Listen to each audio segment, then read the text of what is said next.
जय हिंद साथियों, आज तारीख है 26 जनवरी और आज ही के दिन हम लोग गणतंत्र दिवस मनाते हैं। इस बार हम लोग 75वें गणतंत्र दिवस मना रहे हैं। आप सभी को गणतंत्र दिवस की बहुत सारी शुभकामनाएं। इस गणतंत्र दिवस के अवसर पर केंद्र सरकार के द्वारा पद्म पुरस्कार का घोषणा किया जाता है, तो पद्म पुरस्कार का घोषणा कर दिया गया है। टोटल इस बार 132 व्यक्तियों को पद्म पुरस्कार देने की घोषणा किया गया, जिसमें से आपको हम पहले बताए थे कि जो सबसे बड़ा नागरिक सम्मान होता है वो पद्म वो सबसे बड़ा जो नागरिक सम्मान होता है वो भारत रत्न होता है, जो इस बार यानी 2024 के लिए घोषणा किया गया था बिहार के पूर्व मुख्यमंत्री कर्पूरी ठाकुर को। ठीक है, उसके अलावा अभी जो है आपको पद्म विभूषण, पद्म भूषण और पद्म श्री कुल मिलाकर के 132 व्यक्तियों को ये पुरस्कार से सम्मानित किया जाएगा। इसका घोषणा हो चुका है। तो जो मोटे मोटे तौर पर जो इंपोर्टेंट है उन सारी चीजों को देख लेंगे। तो उससे पहले हम लोग बात करेंगे आज गणतंत्र दिवस के बारे में। जो गणतंत्र दिवस हम लोग मना रहे हैं, इस गणतंत्र दिवस को जानेंगे कि ये गणतंत्र दिवस क्या है। देखिए, गणतंत्र और स्वतंत्र, हम लोग गुलामी के आजाद मतलब गुलाम से आजाद हो गए 15 अगस्त 1947 को। तो ये भौतिक रूप से आजाद हुए थे, ठीक है, मानसिक रूप से और कानूनी रूप से आजाद नहीं हुए थे। अभी भी भारत सरकार का जो अधिनियम आया था, भारत सरकार अधिनियम 1935, वही कानून था। और वो कानून के जगह में 26 जनवरी 1950 को भारत के लोगों के द्वारा, भारत के संविधान सभा के द्वारा जो कानून बनाया गया यहाँ के लोगों के लिए, यहाँ के लोगों के द्वारा, वो कानून हम लोग का भारतीय संविधान कहलाता है। और 1935 के जो भारत सरकार शासन अधिनियम था उसके स्थान पर वो लागू हुआ। और लागू होने के तत्पश्चात हम लोग क्या कहे, हम लोग बोले गए कि हम लोग क्या है, संप्रभु हैं और हम लोग लोकतांत्रिक हैं। उसके बाद हम लोग क्या है, गणराज्य हैं, यानी संप्रभु लोकतांत्रिक गणराज्य भारत बना 26 जनवरी 1950 को। तो हम लोग संप्रभु और लोकतांत्रिक गणराज्य जब बने तो ये क्या होता है ये भी जानना जरूरी है। तो जानिए ये कि 15 अगस्त 1947 जब हम लोग गुलामी से आजाद हुए, उससे लेकर के 26 जनवरी 1950 तक भारत में जो है गवर्नर जनरल थे। ठीक है, तो भारतीय पहले गवर्नर जनरल सी राजगोपालाचारी द्वारा 26 जनवरी 1950 को देश को संप्रभु लोकतांत्रिक गणराज्य घोषित किया गया। जैसे ये घोषित हुआ उसके बाद देश के पहले राष्ट्रपति का शपथ ग्रहण किए डॉक्टर राजेंद्र प्रसाद, जो बिहार के थे। ठीक है, जैसे ही शपथ ग्रहण किए, हेड ऑफ द स्टेट यानी अब जो भी होगा सैद्धांतिक रूप से भारत के सर्वोच्च पद पर जो आसीन होगा, और कोई भी देश का नागरिक सैद्धांतिक रूप से उस पद पर जा सकता है, वो पद धारण कर सकता है। तो ऐसे ही देश जहां पे बनता है उसी को हम लोग क्या कहते हैं, गणराज्य कहते हैं। तो भारत इस तरह से गणराज्य बन गया कि सर्वोच्च पद पर कोई भी नागरिक, जहां पे वंशावली कोई बात नहीं हो, जहां पे कोई भी परंपरा नहीं हो, ठीक है, कि जो आपका पीढ़ी दर पीढ़ी वो पोस्ट पर रहेगा। जैसे ब्रिटेन में जाइएगा तो वहां पे क्या राजा होता है, ठीक है, राजा का बेटा बनेगा फलाना, तो ये क्या है, वो राजतंत्र हो गया। तो हम लोग क्या है, गणतंत्र हैं। गणतंत्र कहने का मतलब यही हुआ कि सर्वोच्च पद पर कोई भी व्यक्ति, भारत का नागरिक जो है, वहां पे अपना पद धारण कर सकता है। ठीक है, सैद्धांतिक रूप से। तो ये जो नियम कानून जो बना, जो देश के नागरिक के लिए जो बनाया गया, जो संविधान सभा की बात कर रहे हैं, वो संविधान सभा अस्तित्व में आया 2 साल 11 महीना 18 दिन, यानी 11 बैठक हुई, 165 दिन का कार्य किया गया और फाइनली जाकर के संविधान हम लोग का बना कब, 26 नवंबर 1950 को। तो 26 नवंबर 1950 को जब संविधान बन गया तो लागू भी हो जाना चाहिए, मगर लागू नहीं होने के पीछे कारण है, संविधान बन करके तैयार हुआ यानी अधिनियमित, अंगीकृत और आत्मर्पित 26 नवंबर 1950 को हुआ था। लागू इस वजह से नहीं किया गया था कि जब भारत में स्वतंत्रता आंदोलन चल रहा था तो कांग्रेस पार्टी के द्वारा इसको संचालित किया जा रहा था। उसी के द्वारा लाहौर अधिवेशन हुआ था 1929 में, पंडित जवाहरलाल नेहरू अध्यक्षता किए थे। ठीक है, तो कांग्रेस के द्वारा 26 जनवरी 1930 को सबसे पहली बार स्वाधीनता दिवस मनाने की घोषणा किया गया था। और जितने भी लोग थे, जो भी देशवासी थे, तो उस दिन 26 जनवरी 1930 को पहला स्वाधीनता दिवस मनाए। ठीक है, तो तब से लेकर के स्वाधीनता दिवस मनाया जा रहा था। तो इसी दिन को चिन्हित करने के लिए, इसी दिन को याद करने के लिए हम लोग के संविधान को जो लागू किया गया 26 जनवरी 1950 को किया गया था। ये टोटल बात रहा आपका संविधान, 26 जनवरी और ये गणराज्य। अब देखिए यहाँ पे 2-3 संविधान क्या कहता है। तो हमारा संविधान क्या है, अभी आप लोग को क्या बोले हैं कि हम लोग संप्रभु हैं। क्या है, संप्रभु हैं, संप्रभु हैं, लोकतांत्रिक हैं, उसके बाद क्या है, गणराज्य है। ठीक है, यही ना है, गणराज्य है। ठीक है, तो गणराज्य है और संप्रभु है।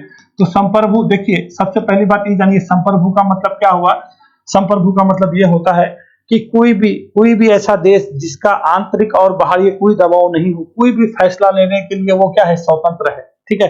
अब बहुत सारे देश अगर देखिएगा आप तो ऐसा नहीं है, बहुत जगह अभी भी ऐसे संप्रभु आप वो अपना देश में नहीं लगा सकता है, क्योंकि कहीं ना कहीं किसी के ना किसी के अंदर आता है। और बहुत सारे देश हैं जो संप्रभु है, तो हमारा जो देश है संप्रभु जो बना वो 26 आपका जनवरी को बना। तो संप्रभु का मतलब क्या होगा कि कोई भी आंतरिक या बाह्य दबाव बिल्कुल भी नहीं है, कोई भी फैसला लेने के लिए वो क्या है, स्वतंत्र है, सक्षम है। किसी के कोई भी दबाव पे हम लोग कोई भी नहीं काम करेंगे। लोकतंत्र, लोकतांत्रिक सरकार होगा। लोकतांत्रिक सरकार का मतलब क्या है कि ऐसा शासन पद्धति की बात किया जा रहा है जहां सामान्यतः लोग हो या फिर लोग के बहुमत के द्वारा जहां का शासन पद्धति संचालित किया जाए, वो ही होता है लोकतंत्र। तो यहाँ पे हम लोग का लोकतंत्र क्या है, यहाँ पे जो बहुमत का जो इच्छा होता है उसी के अनुसार शासन पद्धति चलता है। तो बहुमत का मतलब वही होता है 50+1। अगर कोई भी चीज का यहाँ पे आपका मान लीजिए इलेक्शन होता है तो क्या है, यही तो बहुमत है, लोगों का ही तो शासन है, लोग के द्वारा ही बहुमत दिया जाता है। और जैसे जो मुद्दा पे इलेक्शन होता है, जो लोग बहुमत करता है तो फिर उसी मुद्दा पे सरकार चलती है कि नहीं है। तो लोकतांत्रिक सरकार का मतलब होता है कि बहुमत का शासन है, यानी जो जनसंख्या है, जो बहुमत का जो इच्छा होगा उसी हिसाब से आपका शासन पद्धति चलेगा। गणराज के मतलब तो आपको हम बता ही दिए। तो गणराज का इतिहास भारत में बहुत ज्यादा रहा है। अथर्ववेद से लेके आपका ये आपका जो बौद्ध धर्म का जो साहित्यिक ग्रंथ है वहां पे भी आपको मिलेगा, उस ऋग्वेद से ये सब जगह गणतंत्र के बारे में कहा गया कि सबसे पहले गणतंत्र वैशाली जो लिच्छवी देख रहे हैं, वैशाली लिच्छवी गणतंत्र था। ठीक है। मल्ल जो कुशावती देख रहे हैं तो उस बौद्ध ग्रंथ में भी ये बात कहा गया है। तो गणतंत्र का बहुत ज्यादा आपका पुराना इतिहास रहा है। गण मतलब होता है क्या, गण मतलब होता है जनता, जनता यानी नागरिक। ठीक है। गण और राज का मतलब होता है राज कहिए या फिर आप रियासत कहिए। पुरस्कार दिया गया है तो पद्म पुरस्कार के बारे में थोड़ा सा जान लेंगे। ठीक है, कि किसको किसको कौन सा पुरस्कार दिया गया है। तो अभी यानी कर्पूरी ठाकुर की सौवीं जयंती के उपलक्ष्य में, तो 24 जनवरी को कर्पूरी ठाकुर का सौवीं जयंती था, तो 23 जनवरी के शाम को जो है प्रधानमंत्री मोदी के द्वारा भारत रत्न का घोषणा किया गया था। और भारत रत्न इस तरह से अब टोटल कितने लोगों को, 49 लोगों को ये भारत रत्न मतलब अब हो जाएगा। ठीक है। अभी दिया नहीं गया, घोषणा किया गया तो दिया ही जाएगा। तो वो कौन है, 49वें व्यक्ति कौन हो गए, कर्पूरी ठाकुर है। ये कौन है, बिहार के पूर्व मुख्यमंत्री रहे, उप मुख्यमंत्री रहे, सामाजिक न्याय के पुरोधा रहे हैं। तो ठीक है। तो आरक्षण वारक्षण को लेकर के ये हमेशा कर्पूरी ठाकुर को एक जो है लोहा माना जाता है। तो साथ ही साथ इसमें और पुरस्कार दिया जाता है। ठीक है। ये पुरस्कार साहित्य है, कला है, शिक्षा है, उसके बाद आपका चिकित्सा है, इन सब क्षेत्रों पे दिया जाता है, जिसमें से पद्म विभूषण होता है, यानी सबसे सर्वोच्च सम्मान अगर कहिएगा तो भारत रत्न है, जो 1954 से दिया जाता है। फिर 1955 में ये सब आपको जोड़ा गया। ठीक है। तो इसमें क्या हो गया, पद्म विभूषण हो गया, पद्म भूषण हो गया और पद्मश्री हो गया। तो अभी जो घोषणा किया गया है, आपको तो हम भारत रत्न के बारे में बता दिए थे, तो अभी पद्म विभूषण, पद्म भूषण और पद्मश्री के बारे में बात करेंगे। तो 132 टोटल पद्म पुरस्कार का घोषणा किया गया है। ठीक है। उसमें से मतलब आपका वेंकैया नायडू उपराष्ट्रपति थे जगदीप धनखड़ से पहले, तो वेंकैया नायडू समेत टोटल 5 व्यक्ति को पद्म विभूषण दिया जाएगा, 17 पद्म भूषण दिया जाएगा और 110 व्यक्ति ऐसे हैं जिसको पद्म श्री दिया जाएगा। तो ये बिल्कुल भी याद रखिएगा। ठीक है। मोटा मोटी यही वाला संख्या पूछ लेता है कि टोटल पद्म पुरस्कार कितने व्यक्तियों को दिया गया, तो क्या कहिएगा, 132 व्यक्तियों को पद्म पुरस्कार दिया गया, जिसमें से 5 व्यक्ति को पद्म विभूषण है। ठीक है। उसके बाद 17 व्यक्ति पद्म भूषण है और 110 व्यक्ति जो भी हैं वो पद्म श्री है। तो चलिए, जो इंपोर्टेंट चीज है उन सब चीजों को हम लोग देख लेंगे और बाकी चीजों को फिर देखता है। तो सबसे पहली बात है कि जो पद्म विभूषण है, जो 5 व्यक्तियों को टोटल 132, तो याद ही रखिएगा। ठीक है। एकदम 132 याद रखिएगा। पद्म पुरस्कारों की संख्या इस बार 2024 में कितना है, 132 है, जिसमें से 5 पद्म विभूषण है। पद्म विभूषण में सबसे पहले सुश्री विजयंती माला है। ठीक है। कला में दिया जाएगा और ये तमिलनाडु की है। ठीक है। कहां पे, सुश्री विजयंती माला कला में, क्या कहिएगा, एकदम बिल्कुल भी ये याद रखिएगा कि किस क्षेत्र में दिया गया है। तो कला के क्षेत्र में श्री कितना, सुश्री विजयंती माला को दिया जाएगा। ठीक है। कला के क्षेत्र में तमिलनाडु को। उसके बाद दूसरा कौन हो जाएगा, श्री, ये आपका चिरंजीवी को दिया। चिरंजीवी भी जानते हैं, बढ़िया से जानते होंगे आप लोग। ठीक है। इसको भी कला में दिया जा रहा है, ये आंध्र प्रदेश के हैं। उसके बाद कौन है, वेंकैया नायडू है, ये सार्वजनिक मामले में दिया जाएगा। ठीक है। पूर्व क्या रहे हैं, तो उपराष्ट्रपति रहे। उसके बाद बिंदेश्वरी पाठक अपने बिहार के हैं। ठीक है। ये सुलभ इंटरनेशनल के बारे में पता होगा, अभी हाल फिलहाल में इसका मृत्यु हो गया था, इसके बारे में आपको हम बताए थे, सुलभ इंटरनेशनल में कैसे जो है शौचालय को लेकर के आगे बढ़ाए थे। ठीक है। ये आपका हाजीपुर वैशाली के हैं। तो बिंदेश्वर पाठक का डिस्ट्रिक्ट का भी नाम पता होना चाहिए, क्योंकि बिहार के हैं, तो बिहार से संबंधित जो भी क्वेश्चन एग्जाम है वहां से आपको पूछ लिया जाएगा। ठीक है। तो सामाजिक कार्य करता रहे, सुलभ इंटरनेशनल बिल्कुल भी याद रखिएगा। ये हो गया। उसके बाद सुश्री कौन हो जाएंगे, ये आपने ये पद्मा सुब्रमण्यम हो जाएंगे, इसको भी कला में। यानी कहने का मतलब है कि 3 जो पद्म विभूषण है वो कला में है, और एक सामाजिक सार्वजनिक मामले में है, और एक सामाजिक कार्य। तो सार्वजनिक तो जानते ही हैं, वेंकैया नायडू है तो सार्वजनिक मामले में होंगे, और सुलभ इंटरनेशनल होगा तो वो क्या हो जाएगा, सामाजिक न्याय की बात हो जाएगा, जो आपको बोले शौचालय वाली बात, ठीक है ना। तो बिंदेश्वर पाठक हो जाएंगे सामाजिक न्याय, और पद्म ये वाले सुब्रमण्यम जी, ये सुब्रमण्यम कला हो जाएंगे। उसके बाद वैजयंती माला कला हो जाएंगे, उसके बाद चिरंजीवी भी कला हो जाएंगे। और ये बिहार के हैं, और ये 2 तमिलनाडु के, 2 आंध्र प्रदेश के। ये हो गए पद्म विभूषण आपका, ठीक है। जो देखिए भारत रत्न के बाद जो दूसरा सर्वोच्च सम्मान होता है पद्म विभूषण होता है। तो इस बार टोटल कितना, 5 व्यक्ति को, 5 व्यक्ति में से अपने मन से बोलिए, एक बार देख लीजिए, फिर हम रिवीजन कराते रहेंगे, फिर आपका सब कुछ क्लियर हो जाएगा। तो वैजयंती माला को याद रखिएगा कला में, फिर चिरंजीवी को कला में, ठीक है। वेंकैया नायडू है तो सार्वजनिक मामले हो जाएंगे, बिंदेश्वर पाठक है सामाजिक कार्यकर्ता हो जाएंगे, और सुब्रमण्यम जी है तो इसको भी कला में दिया जाएगा। चलिए अब हम लोग आते हैं पद्म विभूषण में, ठीक है, सॉरी पद्म भूषण में। तो पद्म भूषण कितने व्यक्तियों को दिया गया है, 17 व्यक्तियों को दिया गया है। तो 17 व्यक्तियों का तो नाम याद रखना जरूरी नहीं है, एक एक बार थोड़ा सा सुन लीजिएगा, मतलब 17 को डिजिट याद रखिएगा कि 17 व्यक्ति को पद्म भूषण दिया गया है, ठीक है ना। 17 व्यक्ति का नाम याद रखना है जरूरी है, जो मोस्ट इंपोर्टेंट नाम है उसको देख लेना है, ठीक है ना। तो सबसे पहले है सुप्रीम कोर्ट की पहली जज बनी थी बीबी फातिमा, इसका जो है हाल फिलहाल में मृत्यु हो गया, केरल की थी। इसके बारे में बिल्कुल भी हम बताए थे, पहली जज बनने वाली फातिमा बीबी थी, तो इसको दिया गया है। तो ये हम लोग के लिए इंपॉर्टेंट है ना। उसके बाद चलिए आइए, फिर ये क्या है ना, ये आपका कौन है, होर्मुसुजी एन कामा है, ठीक है। ये साहित्य एवं शिक्षा पत्रकार है, महाराष्ट्र की है, ठीक है। तो कामा जी को याद रखिए। फिर मिथुन चक्रवर्ती को तो बिल्कुल भी याद रखिएगा, मिथुन चक्रवर्ती को, इसको कला में दिया गया है। ये कौन चीज के हो जाएंगे, तो पश्चिम बंगाल के हैं, जहां पे ममता दीदी है। उसके बाद सीताराम जिंदल को दे दीजिएगा, व्यापार एवं उद्योग में कर्नाटक के हैं, ठीक है। उसके बाद श्री यंग लियू व्यापार एवं उद्योग के हैं, ये कहां के हैं भाई, ताइवान के हैं। अभी ताइवान के नए राष्ट्रपति के भी बारे में बताए थे, विलियम बने हैं, है कि नहीं है वहां पे, साई एंगमेन के जगह में बने हैं, ठीक है ना। चलिए अब आगे चलते हैं। उसके बाद आश्वनी बालचंद्र मेहता है, इसको दवा में, ठीक है, मेडिसिन में दिया गया, महाराष्ट्र के हैं। उसके अलावा कौन है, सुब्रम मुखर्जी है, ठीक है, सत्यव्रत मुखर्जी है, इसको तो बिल्कुल भी याद रखिएगा, इसको मरणोपरांत दिया गया है, और ये पश्चिम बंगाल के हैं। उसके अलावा श्री राम नाइक है, ठीक है, इसको मेडिसिन में दिया गया है, ये गुजरात के हैं। तो यहाँ पे 2-3 इंपोर्टेंट है। मिथुन चक्रवर्ती याद रखिएगा, इसको क्या पद्म विभूषण नहीं मिला है, पद्म भूषण मिला है। क्या मिला है, पद्म भूषण। बीबी फातिमा को याद रखिएगा, पद्म भूषण, ठीक है। उसके बाद बालचंद्र मेहता को याद रखेगा।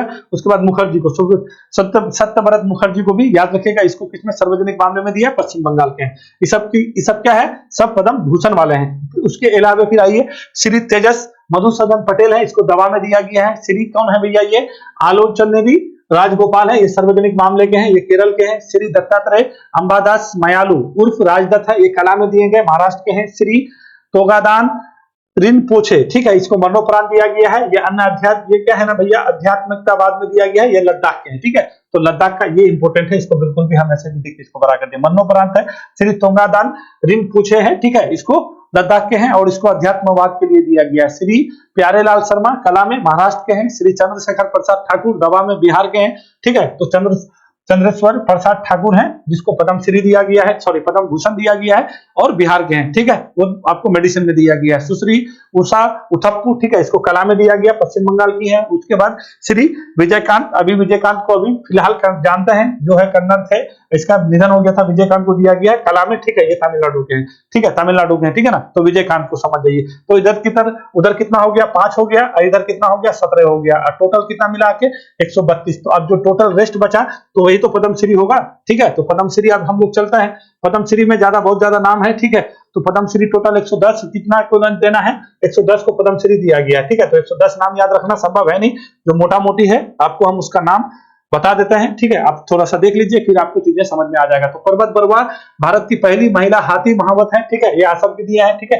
पार्वती बरुआ को याद रखेगा, भारत की पहली महिला हाथी महावत आसम की है, ठीक है। उसके बाद कौन है, चामी मुर्मू है, ठीक है ना, प्रसिद्ध आदिवासी पर्यावरणविद है, झारखंड की है। उसके बाद क्या है, ये आपका संघ थी कामा सामाजिक कार्यकर्ता है, ठीक है, मिजोरम की है। जगेश्वर यादव, ये भी आपका छत्तीस, आप लोग स्क्रीनशॉट ले लीजिए खुद से, हम जैसे पढ़ेंगे वैसे आप भी पढ़ सकते हैं, इसमें कोई ट्रिक व्रिक नहीं लगा सकता है, सिर्फ एक नजर देख लीजिएगा तो आपको याद रहेगा। जो मोटा मोटी चीज है, इसको पार्वती बरुआ को याद रखिएगा, जिसको सबसे ऊपर में रखें, ठीक है।